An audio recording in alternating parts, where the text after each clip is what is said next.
Are you serious? Are you serious? Thank you guys for your prayers. Drinking a little bit of coffee. I've cut down on that. And anyway, I want to say thank you guys for your prayers. Blood pressure still a little bit high, but coming down slowly. Happy Hanukkah. Happy Hanukkah. And matter of fact, you can see the menorah behind me here, which is a nice gift I received from one of our followers out there from Jerusalem. But Hanukkah, today is the first day of Hanukkah. And I've already been hearing from people. Matter of fact, there's several people who've sent in offerings saying they want to say Happy Hanukkah with their love gifts. But there was an assassination attempt, a plot to try to kill Rabbi Yehudah Glick, also the former mayor of Jerusalem and the former police chief of Jerusalem. And this breaking news came out about 2 days ago. Actually, Glick contacted me before it even was put in the press to let me know it happened and who the players were. Since then, Heidi's done phenomenal research linking this back to the 1994 kidnapping of Nashan Washman, one of the driver who was taking the food to the kidnappers, who ended up killing two Israeli soldiers, one of them being that young Israeli soldier named Nashan Washman. The driver delivering the food to them is now a handler for Hamas, who was training and delivering the money to the East Jerusalem family for the hired assassin that was going to kill Rabbi Yehudah Glick. Matter of fact, and he did this from Turkey. Now, I'm going to tell you more about that in a minute. Let me put a shout out real quick, though, because I think we got another Hanukkah miracle here. Quick shout out to noblegoldinvestment.com. That's noblegoldinvestment.com. You know, more and more companies worldwide are struggling right now. And one casualty of this could be your 401k. It's not the American economy, really. It's more or less that people diversify. But American workers are finding their retirement money is being frozen and their plans are being canceled. Finding your pension suddenly terminated isn't a great place to be, but it does give you a few options. You can withdraw your funds and get taxed a lot or pay and pay a high penalty. If your workplace has gone out of business, but you have a new job, you can roll it over in your new employer 401k if they have one. Or you can put the money into your own personal IRA, looking rocky right now. Precious metals, gold and silver might be the way to go. Noble Gold are experts in precious metals and gold IRAs. Pick up the phone and call Colin Plume at 877-646-5347.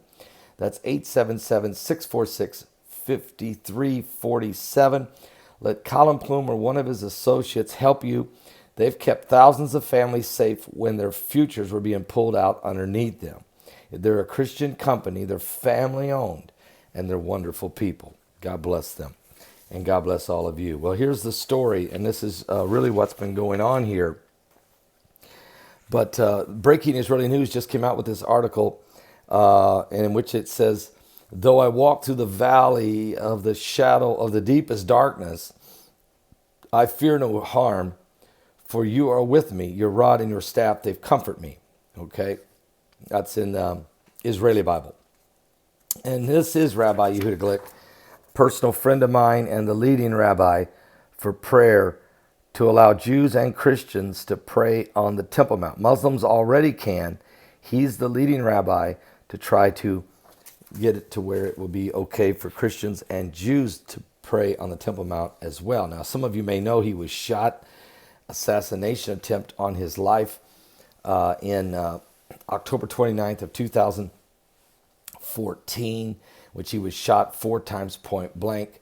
I went to Jerusalem and interviewed him 6 months later, and we went right on the street, right where he was shot, and he talked about the whole thing. It's on YouTube.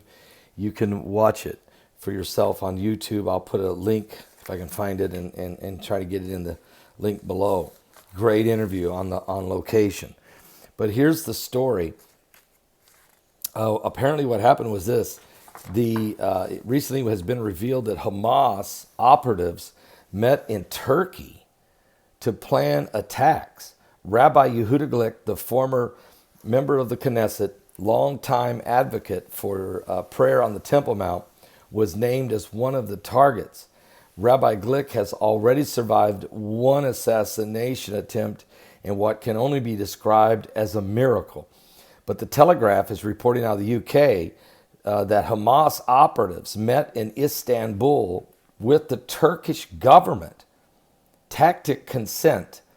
Israeli police interrogators led to the revelation that the Hamas operatives met in Turkey, the largest city, which is Istanbul, to plan attacks that would be carried out in Jerusalem as well as in Judea and Samaria. Now, Turkey's President Erdogan met with Hamas leader Ismail Haniyeh just last week. Now, back in 2015, Turkey signed a U.S. brokered agreement in which they promised to prevent Hamas from meeting in their country to plan attacks against Israel. One Palestinian operative in Turkey was ordered to assassinate at least one of these three Israeli figures, and they were either kill Nur Barak, the former mayor of Jerusalem, or Rabbi Yehudah Glick, the former member of Knesset and a member of Benjamin Netanyahu's party, the Likud party, or go kill Ronnie Ashkelish, the Israeli police chief of Jerusalem. Now, the operative was to be provided with weapons and money and training. The operative returned to Israel, where he was arrested by the Shin Bet, the Israeli Internal Security Service. The Shin Bet reported that there were other operatives as well. And so this just happened. Now, guys, I just met with Rabbi Yehudah Glick in October in his brand new office that he has with his new organization, Shalom of Peace. Okay? And I'll put that link below. And he was excited about carrying out his work to try to get people allowed to pray. Matter of fact, right now in October, the government just approved allowing Rabbi Yehudah Glick to pray every Tuesday morning on the Temple Mount, as long as he takes a group of foreign tourists up there with him on Tuesday mornings. He is allowed to pray. Now, when I met with Rabbi, and this is going to come out in an interview I did with him. It's going to come out on television in February. But I thought I would share this with you now. Also, I met with another prominent rabbi, Rabbi Harry Moskoff, who wrote the book, The Ark Report. He has done all kinds of underneath the Temple Mount with the different rabbis. And he's been shown a lot of the secrets of the Temple Mount and what's under the tunnels. I met with him in his home 6 hours before a rocket hit that town of Bet Shemesh. That was just a couple months ago when those 450 rockets were fired in one day. I went to that town and I met with him. And after I left interviewing him, the rocket hit that town and hit a house and injured a 70-year-old woman, but he was okay. Harry Moskoff was fine. I interviewed him, and that interview will be a 2-part television shows beginning December 29th on Sunday night across the country if you watch Family Broadcasting Network or World Harvest Television. World Harvest Television, of course, is channel 363. Is that right? No. 367 on DirecTV on Sunday night at 10 p.m. Eastern. Okay, and that'd be different time zone, whatever time zone you are. Central, that'd be 9 o'clock. Mountain, that's 8. Pacific, that would be 7 o'clock.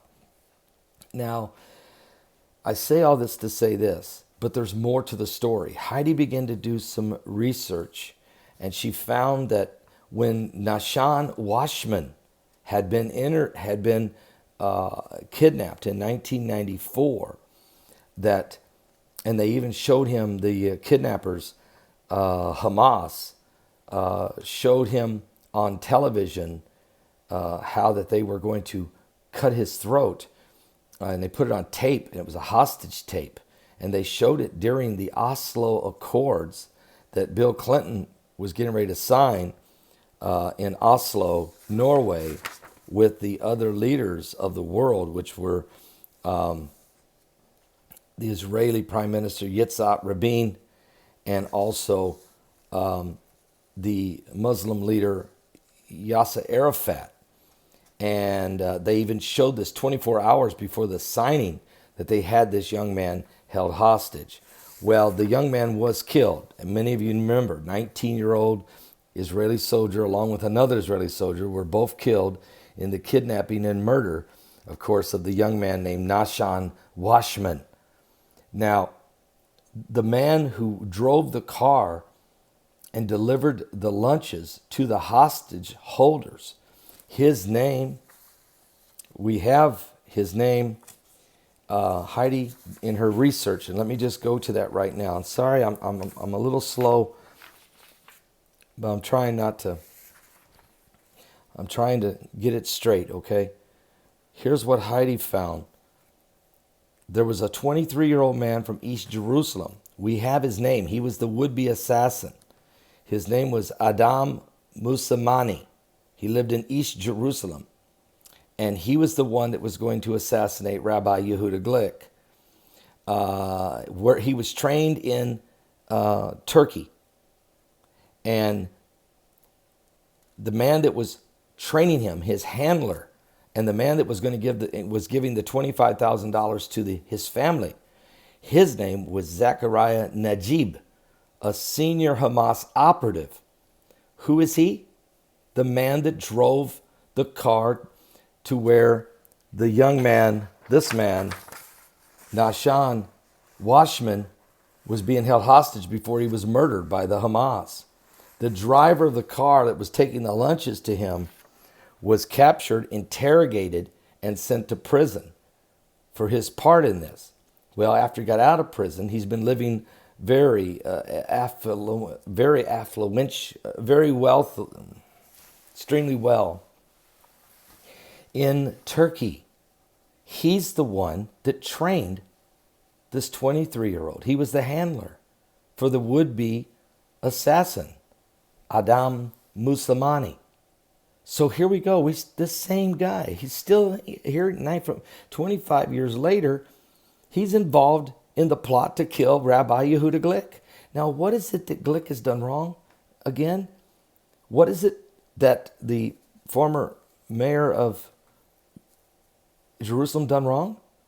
Are you serious? What is it that these three, the police chief done wrong in Jerusalem? They're all three advocates for peace and allowing Jews and Christians to pray on the Temple Mount. But this is all part of the Bible prophecies of the last days, when the Bible says in the book of Zechariah that Jerusalem will become a cup of trembling and a burdensome stone for all people.